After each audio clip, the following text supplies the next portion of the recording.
Assalamualaikum warahmatullahi wabarakatuh. Saya Hilda Fitriani dari kelas 1B, S1 Akuntansi. Akan menjelaskan tentang adanya isu ketidakadilan hukum di Indonesia dalam kasus Russell Fenya. Sebelum saya bahas lebih lanjut tentang kasusnya, saya akan memaparkan terlebih dahulu konsep Indonesia sebagai negara hukum. Seperti yang telah kita ketahui, bahwa Indonesia merupakan negara hukum. Hal ini tercantum dalam Undang-Undang Dasar 1945 Pasal 1 Ayat 3. Undang-undang tersebut kemudian mempertegas kepada seluruh masyarakat bahwa Indonesia adalah negara hukum, sehingga rakyat wajib untuk mentaati aturan yang berlaku. Jadi, segala aspek kehidupan dalam kemasyarakatan, kenegaraan, dan pemerintahan harus senantiasa berdasarkan atas hukum. Indonesia adalah negara hukum yang konsepnya disesuaikan dengan Pancasila. Pancasila merupakan sumber dari segala sumber hukum.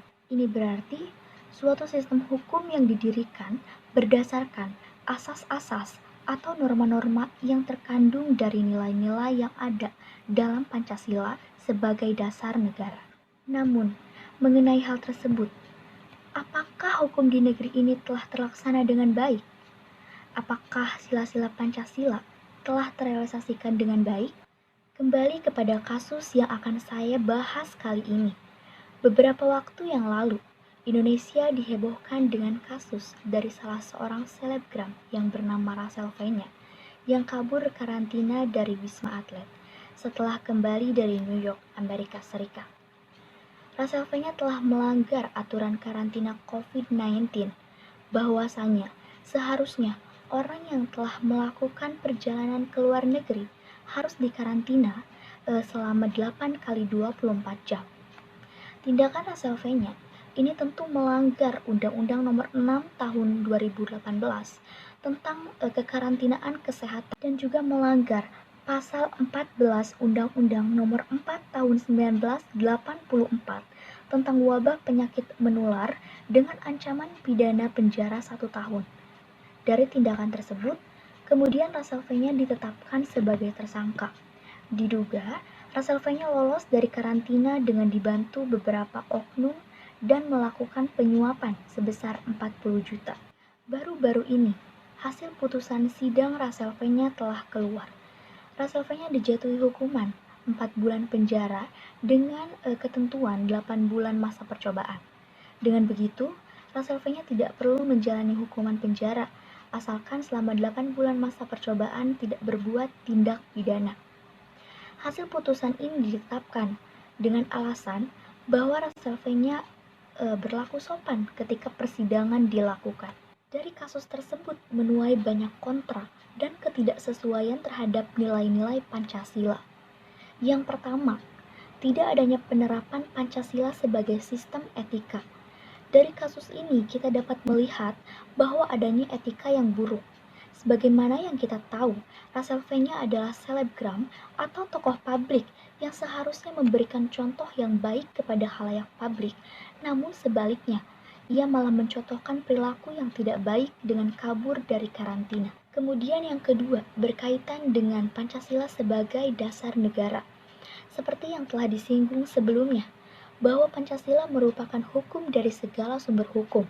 Artinya, sistem hukum yang didirikan sesuai dengan norma-norma dan sila-sila Pancasila. Namun, dari hasil sidang kasus tersebut, dengan tidak adanya hukuman bagi Russell Fenya, apakah sila kelima Pancasila telah terrealisasikan? Apakah adil hukuman bisa diringankan dan bahkan ditiadakan hanya karena sopan pada saat di pengadilan?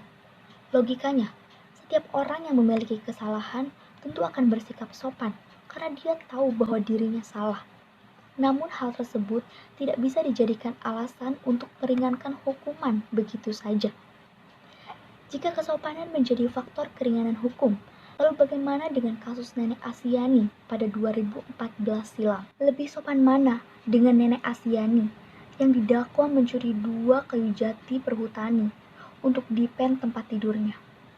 Membela diri dengan mengatakan itu pohon yang ditanam bersama suaminya. sambil bersimpu di depan hakim dan tetap dijatuhi hukuman 1 tahun.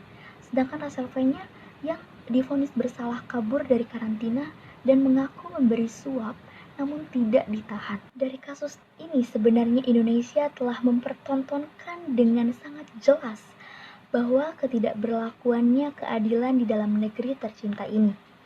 Bahwa masih berlakunya hukum Indonesia yang tumpul ke atas dan sangat tajam ke bawah. Indonesia sebagai negara hukum dengan Pancasila sebagai sumber hukum seharusnya mampu memberlakukan pemerataan hukum bagi seluruh rakyat Indonesia dengan menerapkan nilai-nilai Pancasila, terutama nilai keadilan sosial yang menjunjung tinggi norma keadilan, kesetaraan, serta pemerataan terhadap masyarakat, mewujudkan keadilan sosial bagi seluruh rakyat Indonesia dan bukan hanya keadilan sosial bagi rakyat kaya raya.